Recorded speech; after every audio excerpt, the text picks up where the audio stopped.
안녕하세요. 경제 유캐스트 윤 기자입니다. 예, 안녕하세요. 김 기자입니다. 네, 저희가 녹음은 네이버 파트너 스퀘어에서 하고 있습니다. 예, 쏠쏠하게 잘 활용하고 있습니다. 네. 이번 영상은 한미 통화 스와프에 대한 내용입니다. 최근에 많이 이슈가 되었죠. 그렇죠. 한국과 미국이 통화 스와프를 체결해서 환율이 안정될 것이다 라는 뉴스를 많이 보셨을 거예요. 이게 조금 더 자세하게 무엇을 의미하는지 궁금하시다면 영상을 끝까지 봐주시길 바랍니다. 한국은행과 미국 연방준비제도는 3월에 600억 달러 규모의 통화 스와프 계약을 체결을 했습니다. 통화 스와프란 사실 이 통화 스와프라는 얘기는 평소에는 그렇게 많이 언급되는 내용은 아니에요. 좀 뭐 경제나 뭐 금융에 좀 위기가 있을 때, 리스크가 커졌을 때 통화 스와프 얘기가 많이 나오죠. 이 통화 스와프란 비상시에 상대국의 자국 통화를 맡기고 상대국 통화나 아니면 미국 달러를 이렇게 받을 수 있도록 하는 계약을 의미합니다. 한미 통화 스와프는 우리나라의 달러화가 부족할 때 이제 미국에 우리나라 원화를 맡기고 달러를 받을 수 있는 그러한 계약인 셈인 거죠. 이게 우리나라 입장에서는 상당히 좋은 방식이 되는 거고, 네. 미국 입장에서 봤을 때는 똔똔일 수 있겠네요. 보니까 걔네 입장에서는 원화가 그닥 필요가 없잖아요. 네. 근데 이제 뒤에서도 좀 약간 말씀을 드리겠지만, 미국도 전 세계가 금융, 이런 외환 위기에 빠지는 거를 원하지는 않기 때문에, 이러한 통화 스와프를 좀 많이 체결을 하려고 하기는 합니다. 최근에는 한미 통화 스와프 계약을 체결을 했지만 우리나라가 뭐 반드시 미국이랑만 하는 거는 아니에요. 2020년 3월 19일 기준으로 봤을 때 캐나다, 중국, 스위스, 인도네시아, 호주, 아랍에미레이트, 말레이시아와도 우리나라가 통화 스와프를 체결했습니다. 작년까지만 해도 이 리스트에 일본이 있었는데 빠졌죠? 네, 예. 네, 빠졌습니다. 일본과는 네, 그렇습니다. 네. 이런 통화 스와프 체결은 왜 이제 맺는 걸까요? 글로벌 기축통화는 달러이죠. 기축통화가 달러라는 의미는 우리나라 기업이 해외 기업과 무역을 할 때 이제 결제하는 수단이 달러라는 의미예요. 또 해외 금융기관으로부터 돈을 빌리거나 이제 갚을 때도 주로 달러를 사용을 하죠. 그렇기 때문에 항상 달러는 어느 정도 이제 가지고 있어야 합니다. 하지만 달러가 갑자기 부족해지는 경우가 있어요. 해외 투자자들이 뭐 빼간다고 할 때나 아니면은 뭐 원화가 가치가 떨어져서 네. 좀 매력을 잃었을 때 그때겠죠? 네, 맞습니다. 글로벌 투자자들이 전 세계 경제에 위기가 이제 온다는 걸 감지하면서 보유하고 있던 해외 자산을 팔고 달러 현금을 갖고 있으려고 할 때 바로 이제 우리나라나 뭐 다른 신흥국에서는 달러가 부족해지는 현상을 겪게 됩니다. 지금과 같은 상황이죠. 우리나라 주식을 보유하고 있던 외국인 투자자가 주식을 이제 매각을 하고 받은 원화 현금을 달러로 바꿔서 미국으로 돌아갑니다. 그러면 우리나라에는 달러 공급이 이제 갑자기 줄어들어서 달러 유동성 위기에 놓일 가능성이 있어요. 이때 이제 석유가 필요해서 석유를 사서 이거를 달러를 줘야 되는데, 이게 없으면은 이제 살 수가 없는 거잖아요. 그리고 또 당장 내일 미국 금융기관으로부터 빌린 돈을 달러로 갚아야 할 때 달러가 부족하면 위기에 빠지게 되는 겁니다. 이외에 뭐 환율에 대한 더 자세한 내용은 저희가 이제 최근에 한번 다뤘거든요. 관련 영상 링크를 걸어둘 테니까 한번 확인해 주시면 되겠습니다. 이렇게 갑자기 달러가 급히 필요할 때 다른 국가로부터 빌려오면은 유동성 위기는 해결할 수 있습니다. 그래서 통화 스와프 계약을 체결하는 거예요. 우리나라 입장에서는 통화 스와프 체결이 좋은데 미국은 왜 이런 걸 하려는 걸까요? 이제 앞서서 이제 김 기자님도 이제 말씀을 해주셨죠. 그리고 저희 청취자 강원경 님도 이제 댓글로 질문을 해주셨어요.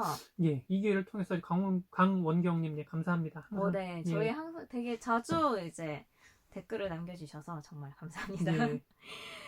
전 세계 금융시장과 경제는 현재 다 연결이 되어 있어요.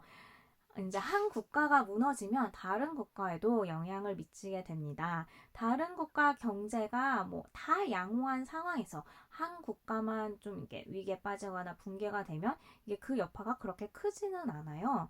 하지만 이제 전 세계 경제가 좀 약간 위험한 상황에서 이러한 한 국가가 붕괴가 되면은 모두가 다 같이 이제 위험에 빠지게 되는 상황이 됩니다.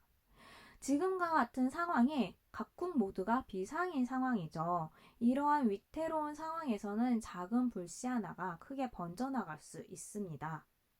우리나라뿐만 아니라 신흥국들은 금융 및 경제 위기 신호가 오면 가장 먼저 불안에 떠는 부분이 이제 바로 이런 외환 위기, 신용 경색이에요. 여러 국가를 이제 휘젓고 다니던 글로벌 투자자들이 그리고 자금을 회수하기 때문에 이제 달러를 미국으로 많이 가져가는 거죠. 그러면 신흥국에서는 이제 달러가 부족하게 되고 이렇게 신흥국들이 외환 위기로 하나둘씩 무너지게 되면은 결국엔 미국에도 악영향을 미치게 됩니다. 미국도 이러한 상황까지 가는 거는 원하지 않는 거죠. 또한 신흥국에서 자본 유출이 일어나고 달러 강세가 이제 일어나게 되면은 미국 경제에도 결코 좋은 일은 아닙니다.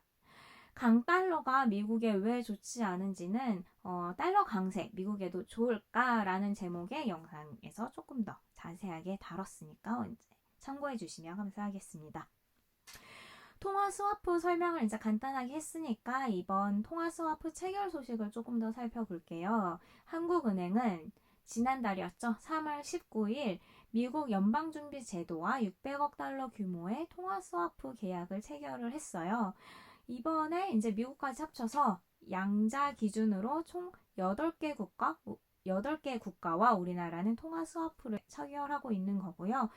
이번 미국과의 600억 달러 규모는 우리나라가 통화 스와프 계약을 체결한 것 중에서 가장 큰 규모라고 합니다. 그리고 미국과 이렇게 통화 스와프를 체결한 건 지난 2008년 이후 두 번째예요. 당시에는 한 300억 달러 정도의 규모로 이제 체결을 했다고 하고요. 2008년에도 큰 위기가 있었죠. 미국발 금융위기가 그렇죠. 확산되던 때 시기였어요. 미국은 이번에 한국뿐만 아니라 덴마크, 노르웨이, 스웨덴, 호주, 뉴질랜드, 브라질, 멕시코, 싱가포르와도 통화 스와프 계약을 체결했다고 발표를 했습니다. 이번 한미 통화 스와프 계약 체결 덕분에 원달러 환율은 상승세를 멈췄어요. 3월 19일 1달러당 1280원을 기록을 했는데 3월 31일 기준으로 1달러당 1224원을 기록했습니다. 한국은행은 통화 스와프 계약을 체결하고 바로 이제 달러를 시중에 풀었습니다. 한국은행은 한미 통화 스와프 한도 600억 달러 중에서 이제 20%에 해당하는 120억 달러에 대한 1차 외화 대출 경쟁 입찰을 진행했어요. 우리나라 시중은행 등 금융기관에 외화 대출을 해주겠다는 의미예요. 전체 공급 한도액이 120억 달러였는데 입찰에 참여한 금융기관의 이제 총 대출 그 규모는 87억 2천만 달러였다고 합니다. 그러니까 좀 더 쉽게 설명을 하면은 한국은행이 최대한 120억 달러를 빌려줄 수 있어 필요한 은행들은 대출을 해라고 이렇게 얘기를 했는데 시중은행을 포함한 우리나라 금융기관들은 우리는 총 87억 2천만 달러만 필요해 라고 한 거죠. 이렇게 이제 응찰액이 미달이 된 거는 우리나라의 달러화 유동성 부족이 좀 상당 부분 개선되고 있다라고도 이제 해석을 해볼 수 있습니다. 만약에 달러화가 더 많이 필요했다면 일자 한도액인 120억 달러를 훨씬 더 넘어섰겠었죠. 불행 중 다행이네요. 네. 아직까지 뭐 그렇게 큰 위기는 아니다라고 보실 수 있을 것 같아요. 1차로 응찰된 달러는 4월 2일에 이제 시중에 공급이 될 예정이고요. 이후 추가 입찰 일정은 아직 구체적으로 확정되지는 않았습니다. 달러 유동성 부분에서는 한시름 놓은 상황이죠. 오늘 내용은 여기까지입니다. 이번 영상도 유익했다면 구독과 좋아요, 알림 설정 잊지 마세요. 네, 들어주셔서 봐주셔서 감사합니다. 감사합니다.